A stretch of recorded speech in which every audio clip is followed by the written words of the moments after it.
بسم اللہ الرحمن الرحیم۔ آج کی اس نشست میں ہم نماز کی 21 سنتیں ہیں ان کے بارے میں پڑھیں گے۔ اگر ان میں سے کوئی سنت رہ جائے تو نماز ہو جائے گی، لیکن وہ خلاف سنت ہوگی۔ تو سب سے پہلے تکبیر تحریمہ کہنے سے پہلے دونوں ہاتھ کانوں تک اٹھانا۔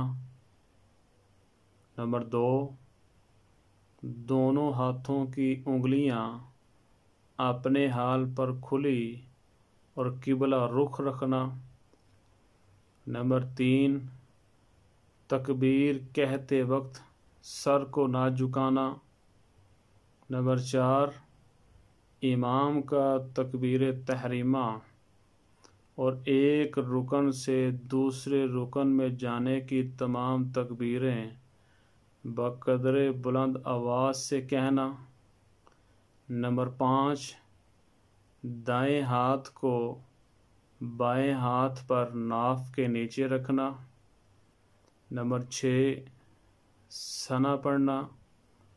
نمبر 7، تعوذ یعنی اعوذ باللہ من الشیطان الرجیم پڑھنا۔ نمبر 8، بسم اللہ پڑھنا۔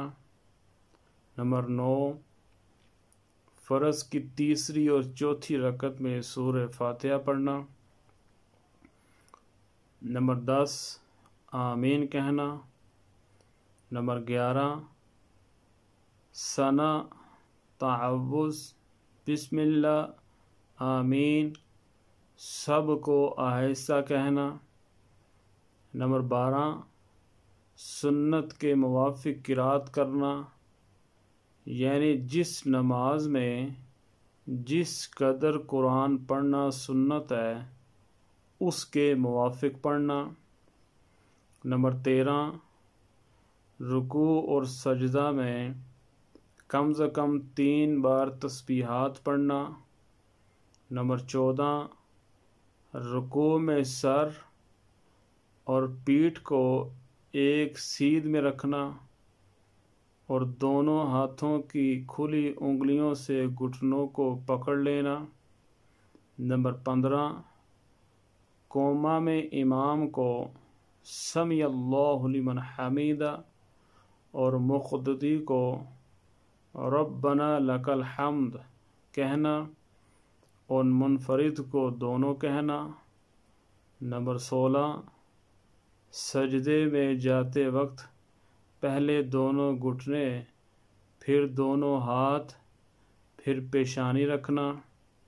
نمبر 17، جلسہ اور قعدہ میں بایاں پاؤں بچھا کر اس پر بیٹھنا اور سیدھے پاؤں کو اس طرح کھڑا رکھنا کہ اس کی انگلیوں کے سرے قبلے کی طرف رہیں اور دونوں ہاتھ رانوں پر رکھنا۔